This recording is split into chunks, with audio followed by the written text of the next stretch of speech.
बिस्मिल्लाहिर्रहमानिर्रहीम रब्बिश इश्रह ली सदरी वयस्सिर ली अमरी वाहलुल उक़दतम मिन लिसानी यफ़क़हू क़ौली। ऐ मेरे रब, मेरा सीना मेरे लिए खोल दे और मेरे काम को मेरे लिए आसान कर दे और मेरी ज़ुबान की गिरा खोल दे ताकि लोग मेरी बात अच्छी तरह समझ सकें। अस्सलाम वालेकुम, मैं हूं नौशरवान कुरैशी, अहम ख़बरों के साथ आपके सामने हाजिर। आज का दिन भी बड़ा हैपनिंग था।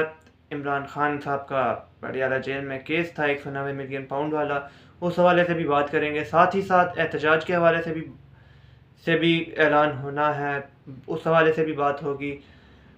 बुशरा बीबी के हवाले से भी बात होगी और कादी फाइज के साथ लंदन में जो कुछ हुआ उस हवाले से भी बात होगी। तो छोटी छोटी कुछ खबरें हैं, उनमें बड़े बड़े काम हैं उस हवाले से बात करते हैं। तो सबसे पहले चलते हैं जी, आज इमरान खान और के हवाले से बात करते हैं कि आज उनका 190 मिलियन पाउंड रेफरेंस का केस था। बुशरा बीबी अभी अडियाला जेल पहुंची थी, इमरान खान से मुलाकात की।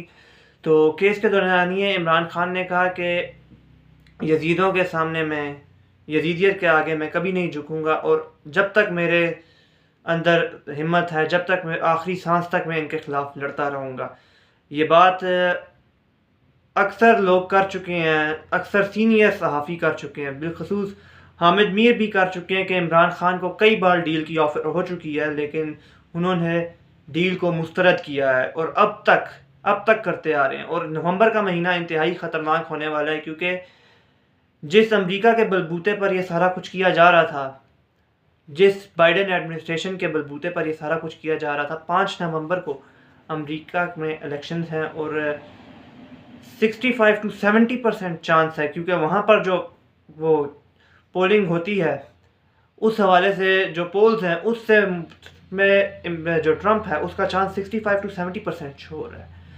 तो कोशिश यही की जा रही है कि 5 नवंबर से पहले इमरान खान से कोशिश की जाए कि कोई बात मना ली जाए। लेकिन जो इमरान खान साहब मांग रहे हैं वो इस्टेब्लिशमेंट देने को तैयार नहीं है। वो क्या चाहते हैं कि आप अपनी आईनी हदूद में वापस चले जाएं, मेरा मैंडेट मुझे वापस करें और इंसाफ कायम किया जाए, लेकिन इस्टेब्लिशमेंट इसमें से कुछ भी करने को तैयार नहीं है। साथ ही उन्होंने जो है सलमान अकरम राजा उनको टास्क दे दिया है कि जी एहतजाज की तैयारी पकड़ें, मैं फ़ाइनल कॉल दूंगा अब, और इस बार फ़ाइनल कॉल होगी और कौम सड़कों पर निकलने के लिए तैयार रहे। साथ ही ये दूसरी तरफ ये भी खबर आ चुकी है कि 4 अक्टूबर को जो डी चौक में एहतजाज था उसमें जो मुख्तलिफ नौइयत के मुकदमा, दहशतगर्दी के मुकदमा इन्होंने दर्ज किए थे और तोड़ फोड़ के मुकदमा और दहशतगर्दी के, तो उसमें 560 बंदा जो है तहरीक इंसाफ का कारकुन उसको अल्हम्दुलिल्लाह रिहा कर दिया गया है और उनको बरी कर दिया गया है। दूसरी बात ये कि खबर आई है कि बुशरा बीबी, थोड़ी देर पहले खबर आई कि बुशरा बीबी ज़मान पार्क पहुंची है और ज़मान पार्क के बाहर पुलिस की भारी नफरी पहुंच चुकी है और तहरीक इंसाफ, और बस अभी इससे रिलेटेड यही खबर आई है। अभी और अपडेट आएगी तो कोशिश करूँगा कि वो शॉर्ट वीडियो में बता दूँ। तो दूसरी तरफ ये है कि सुप्रीम कोर्ट ऑफ पाकिस्तान में पाकिस्तान तहरीक इंसाफ ने भी पहुंचने का ऐलान कर दिया और धड़ाधड़ वो दरख्वास्तें दायर कर रहे हैं। एक दरख्वास्त ये भी आई है कि इलेक्शन ट्रिब्यूनल्स के हवाले जो सुप्रीम कोर्ट ने फैसला सुनाया था उस हवाले से सलमान अकरम राजा ने नज़रसानी दरख्वास्त भी दायर कर दी है, जो पंजाब इलेक्शन ट्रिब्यूनल के हवाले से काजी और काजी ग्रुप के जजेस ने फैसला सुनाया था उस हवाले से। साथ ही साथ जज अबू अल हसनात जुल्कुरनैन, अगर मैं नाम सही ले रहा हूँ, तो उसके ऊपर आज जो इस्लामाबाद हाई कोर्ट है वो शदीद भरम थी और जस्टिस मियां गुल हसन औरंगज़ेब ने भी शदीद भरमी का इजहार किया है और जवाब तलब कर लिया है, उससे वजाहत मांग ली है। तो जो रिमार्क्स आए हैं वो आपको बताता हूँ कि क्या सूरत हाल है। और ये भी कहा गया है कि इसको हमने पहले भी कहा था कि वापस भेजा जाए, इसके होते हुए इस्लामाबाद में इंसाफ नहीं हो सकता। और इसमें साइफर केस का भी जिक्र आया है, वो भी आपको बताते हैं। और इस हवाले से यानी कि ये क्योंकि इन जनाब ने दिया था ईमान मिज़ारी और उनके शोहर का 3 रोज़ा जिस्मानी रिमांड पुलिस के हवाले किया था, वो इस्लामाबाद हाई कोर्ट ने मुअत्तल कर दिया। और आज मियां गुल हसन औरंगज़ेब शदीद बरहम थे। और एक सेकंड, मैं भूल जाता हूँ कि हम बार बार VPN कनेक्ट करना लाजमी है ताकि हम थोड़ी बहुत ख़बरें जो है वो पहुँचा सकें।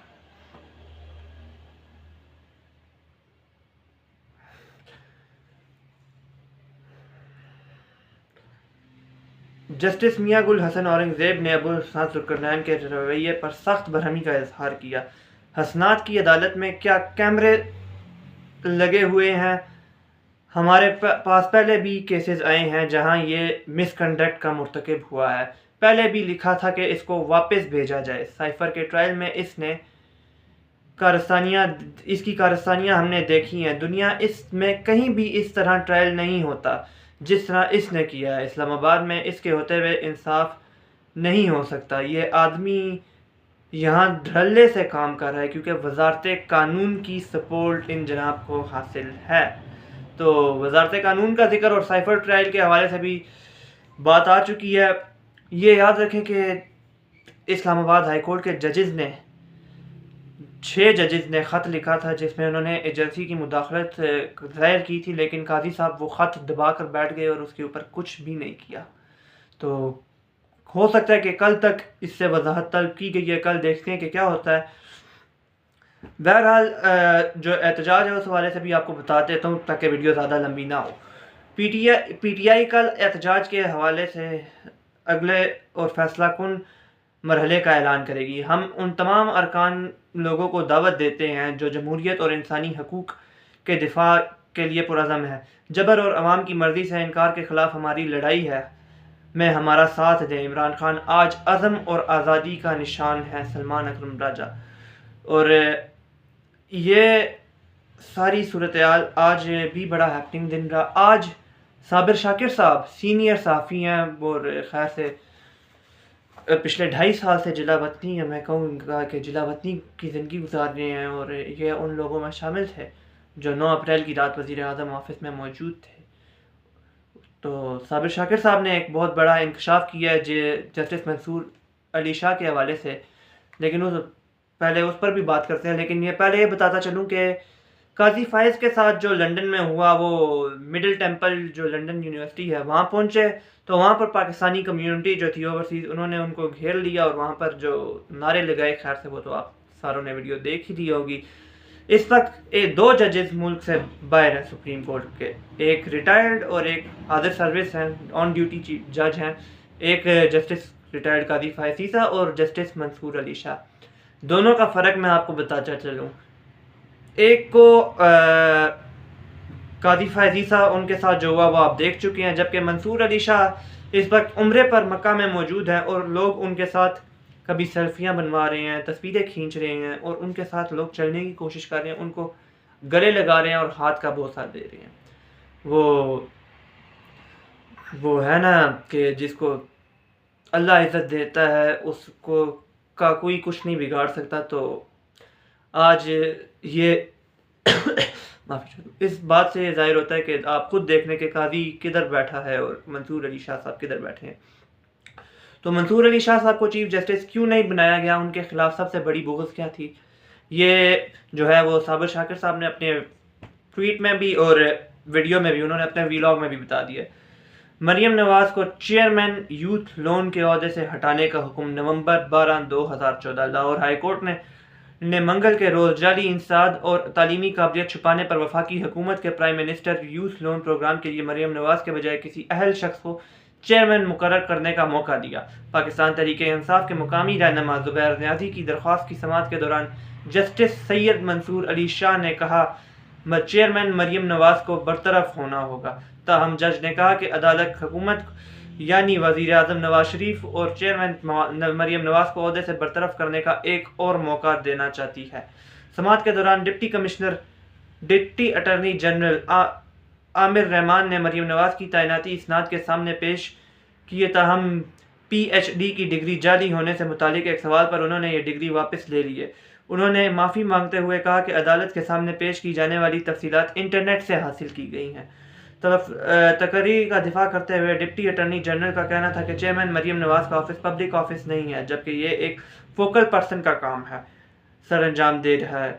उन्होंने बताया कि चेयरमैन मरीम नवाज का मनसब फंड जारी करने के अमल को मुतासर नहीं करता। बादशाह जस्टिस सैयद मंसूर अली शाह ने समात को 2 घंटे के लिए मौखर कर दिया और कानूनी अफसर को वफाकी हुकूमत की जानिब से हदायत तलब करने को कहा और हुक्म दिया कि वज़ीर आज़म नवाज शरीफ बताएं वो खुद मरीम नवाज को ओहदे से हटाएंगे या फिर गैर कानूनी तकर्री वापस लेंगे या अदालत खुद उनको बरतरफ करने का हुक्म सादिर करे। डिप्टी अटॉर्नी जनरल ने 3 बजे से पहले ही अदालत में पेश हुआ और मौके पर इख्तार किया कि वज़ीर आज़म मियां मोहम्मद नवाज शरीफ जर्मनी के सरकारी दौरे पर हैं और जुमेरात तक वापस आ जाएंगे। उन्होंने अदालत से दरख्वास्त की कि वज़ीर आज़म की वापसी तक केस की समाअत को मुलतवी कर दिया जाए, क्योंकि अदालत के सवाल के जवाब में वज़ीर आज़म नवाज शरीफ का नुक्ता नज़रिया बहुत अहम है। दरख्वास्त गुजार कौंसल ने दरख्वास्त की मुखालफत की, ताहम जज ने जुम्मे तक समाअत को मुलतवी कर दिया और डिप्टी अटॉर्नी जनरल का हुक्म दिया कि जुम्मे तक कानूनी और शफाफ अंदाज में तकर्री के हवाले से मैकेनिज़्म मुरतब किया जाए और मरीम नवाज के तमाम तालीमी इसनाद भी पेश किए जाएँ। ताहम अगली समाअत से पहले ही मरीम नवाज को डी नोटिफाई कर दिया गया। तो ये बुग़्ज़ था जिसके ऊपर अब तक इनको ये बुग़्ज़ था जिसलिए सैयद मंसूर अली शाह को चीफ जस्टिस नामज़द नहीं किया गया। लेकिन अब जो जस्टिस याह्या अफरीदी है उनके फैसले बताएंगे कि वो तारीख़ की किस सिमत में खड़े होते हैं। ये थी अब तक की सूरत हाल। मुझे अगली वीडियो तक इजाज़त दें। लाइक करें, शेयर करें, सब्सक्राइब करें, बेल आइकन दबा दें, कमेंट कर दिया करें, ख़ास तौर पर शेयर कर दिया करें। कसम से इनमें से किसी चीज़ पर आपके पैसे नहीं लगते, ना मैं आपको पैसे दूंगा और ना आप मुझे पैसे देंगे, क्योंकि इनमें से किसी चीज़ पर पैसे नहीं लगते, सिर्फ चंद सेकंड लगेंगे। मुझे अगली वीडियो तक इजाज़त है। इंशाअल्लाह आपसे अगली वीडियो में मुलाकात होती है। तब तक के लिए अल्लाह हाफ़िज़। पाकिस्तान जिंदाबाद।